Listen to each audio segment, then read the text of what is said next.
bulshada reer Somaliland gaar ahaan gobolka Awdal iyo caasimadiisa Boorame waxaan ugu baaqayaa nabad xasilooni iyo isku duubni umadeed madaxweyne ahaan waxaan diyaar u ahay wax kasta oo dhiigga dadkaygu ku baaqanayo wax kasta oo umadaydu ku heshiinayso iyo wax kasta oo qarannimada Somaliland iyo dadkayga dan u ah maanta waxaan madaxweyne ahaan joojiyay munaasabadda xuska xeer ciise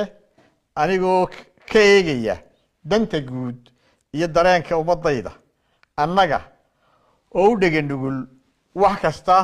oo maslaxad guud ee ummadda ku xiran tahay iyo inaan dhaawac iyo murkucasho soo gaadhin wada noolaashiyaha dadka walaalaha ah ee reer Somaliland waxaan faraya ciidamada kala duwan ee nabadgelyada in la adkeeyo amniga khasaare dambana aanu dhicin shacbigana waxaan ugu baaqayaa inay dareenkooda xakameeyaan maantana wax kasta waxa iga muhiimsan nolosha ummadayda ugu dambayn waxaan ayiidayaa oo aan adkaynayaa gogasha madax dhaqameedka reer Somaliland ee isxilqaamay ay u dhigeen beelaha walaalaha ah ee reer Awdal iyo reer Selen ciidamada nabadda